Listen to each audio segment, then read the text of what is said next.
जय हिंद दोस्तों। S money sir from S सृजन क्लासेज आप सबको अपने यूट्यूब चैनल एस सृजन क्लासेज पे स्वागत करता हूं। मित्र, आप लोग जो है, आप लोग का जो ओपिनियन रहा कमेंट बॉक्स में बहुत शानदार, लाजवाब, जिंदाबाद रहा। समझ गए? क्योंकि आपने जो कहा वो हमें भी कुछ कुछ बहुत कुछ समझ में आया, कुछ कुछ बहुत कुछ समझ में आया। समझ रहे हैं, है ना? ढेर विद्यार्थी बोले कि सर लिखवा दीजिए, ढेर विद्यार्थी बोले कि सर लिखवा कर समझा दीजिए, ढेर विद्यार्थी बोले सर पीडीएफ बना के दे दीजिए। हमने सबकी बात को रखा, पीडीएफ भी बना दिए हैं और लिखवा भी दिए हैं। ठीक है, तो आप लोग को जिस प्रकार से यहाँ है उसी प्रकार से आपको पीडीएफ में भी मिलेगा। No tension, no problem. बात समझ रहे? चलिए आइए हम लोग देखते हैं। छोटे हम लोग का जो पहला क्वेश्चन है, हम सिर्फ उत्तर लिखे हैं। देखिएगा, प्रश्न उत्तर कर रहे हैं हम संपूर्ण क्रांति का। कौन क्रांति का बाबू? संपूर्ण क्रांति, जिसका लेखक कौन है? जयप्रकाश नारायण, है ना? तो क्वेश्चन है, आंदोलन के नेतृत्व के संबंध में जयप्रकाश नारायण के क्या विचार थे? आंदोलन का नेतृत्व वे किस शर्त पर स्वीकार करते थे? तो देखिए आंसर इसका हम इसको बताए हैं वो एकदम आसान भाषा में। आंदोलन के नेतृत्व के संबंध में जयप्रकाश नारायण के यही विचार थे कि वे कोई भी आंदोलन अहिंसक रूप में करना चाहते थे। अहिंसक मतलब समझा हूं ना? मारपीट करना ना जी, उसको अहिंसक कहते हैं। नहीं चला, मारपीट करना को अहिंसक नहीं कहते। समझ गए? जो सुख शांति वैभव समृद्धि से अपना जीवन यापन करे उसको अहिंसक कहते हैं। गांधी जी कहे थे कि अगर हमको कोई, चूँकि वो अहिंसक के पुजारी थे, उनका कहना था कि अगर हमको कोई एक गाल पर एक तमाचा मारेगा ना तो हम दूसरा गाल फैला देंगे।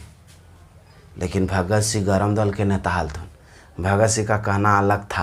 वो कहते थे, जानते हैं कोची, कि बेगर मतलब के या बेवजह अगर हमको कोई उंगली भी दिखाएगा ना, वो कर उंगली हाथ तोड़ करके दूसरा हाथ में धरा देंगे। ये कहना भगत सिंह का था, क्योंकि वे गरम दल के नेता थे और महात्मा गांधी नरम दल के नेता थे। अब इधर आइए, अहिंसक रूप में करना चाहते थे। इनका कहना था कि हम किसी भी प्रकार का आंदोलन करेंगे तो उसमें न तो सरकार का क्षति और ना ही समाज का क्षति होनी चाहिए। वे कोई भी आंदोलन का नेतृत्व एक ही शर्त पर करते थे कि हम जो भी नियम कानून बनाएंगे वे सभी वर्ग के लोगों को मानना पड़ेगा। हम लेक्चर में सुनाए थे ना, हम लेक्चर में सुनाए थे, आप लोग को याद करिए, है ना? अगला क्वेश्चन है छोटे, अगला क्वेश्चन है, जयप्रकाश नारायण के छात्र जीवन और अमेरिकी प्रवास का परिचय दें। तो विद्यार्थी ये आपको स्वयं करना है, स्वयं विद्यार्थी बनाएं, है ना?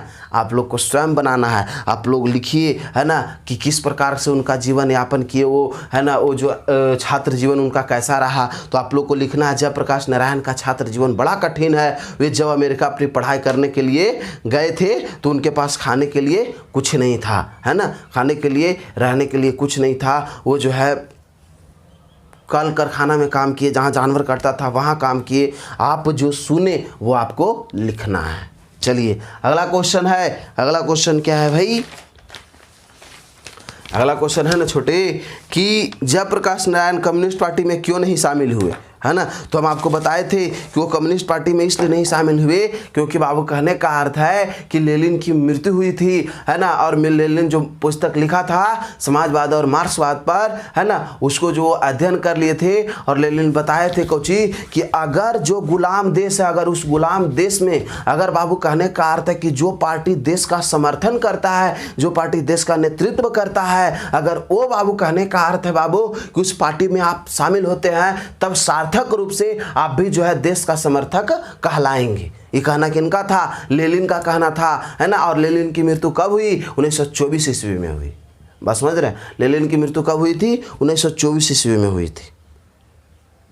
बस समझ में आ रहा है ना? तो बाबू रे आपको ये चीज़ को लिखना है। देखिए हम बताए हैं, जयप्रकाश नारायण कम्युनिस्ट पार्टी में शामिल इसलिए नहीं हुए कि वे समाजवाद और मार्क्सवाद की शिक्षा अमेरिका में ले लिए थे और लेनिन से सीखे थे कि जो गुलाम देश है और जो पार्टी उसका नेतृत्व कर रहा है उसी के पक्ष में रहना चाहिए, इसलिए वे कम्युनिस्ट पार्टी में शामिल नहीं हुए। उस समय देश का नेतृत्व कौन कर रहा था? कांग्रेस कर रहा था। उस समय देश का नेतृत्व कौन कर रहा था? कांग्रेस कर रहा था। बात समझ में आया? आप इसको स्क्रीनशॉट ले लीजिए बाबू।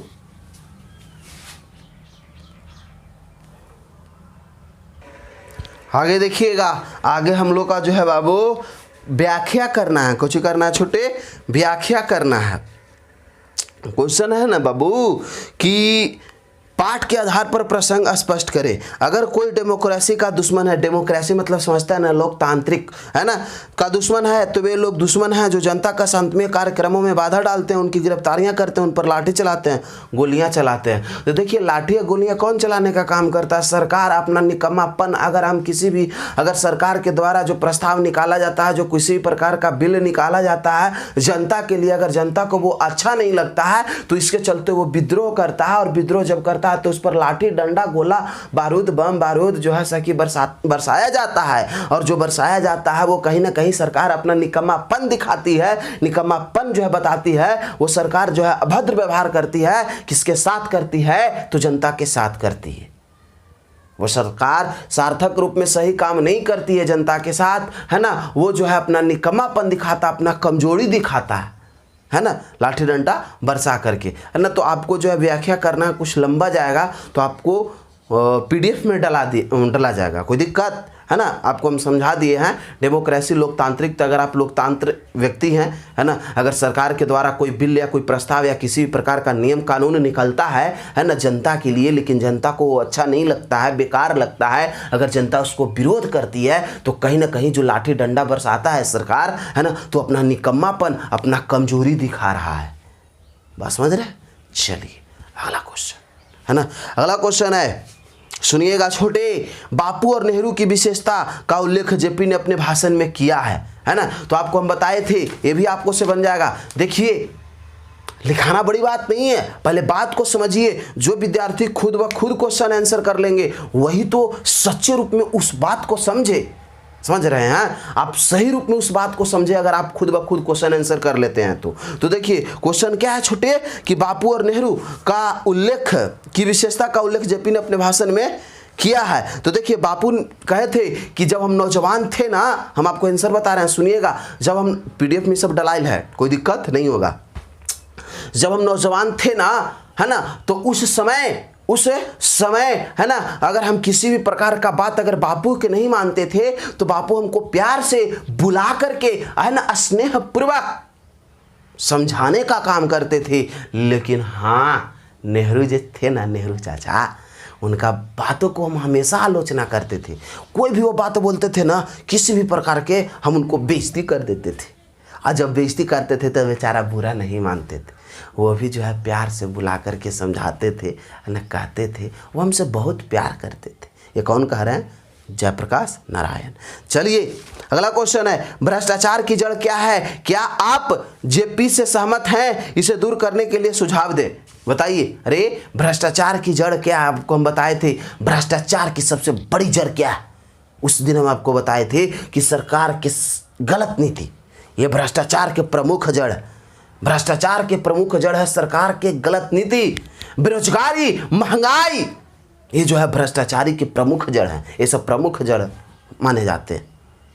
भैया अगर हमरा रोजगार तू ना देबा, देखा हूँ उतना दूर छोड़ा ना, अगर पापा से तू 10 गो रुपया मांगने, पापा पैसा दे, अगर बाबू ना देखो तो कितना कस के कोसा बराबर लगा कि कौची कर दी बाबू के, काहे नहीं दिए। वो बात बोल रहे हैं, अच्छे बच्चे ऐसा नहीं करते, ठीक है ना, काहे नहीं हमको दिए, गुस्सा है ना। उसी प्रकार से जो है सरकार है, आप सही कामों के लिए मांगिएगा रुपया घर पे अवश्य मिलेगा, लेकिन गलत काम के लिए नहीं मिलेगा। उसी प्रकार से अगर सरकार हमको रोजगार नहीं देता है तो बताइए गुस्सा आवेगा, है ना। इतना पढ़ लिखे, इतना मेहनत करके पढ़े, रोजगार नहीं मिला, है ना। आत्मनिर्भर, कैसे आत्मनिर्भर मोदी जी, कैसे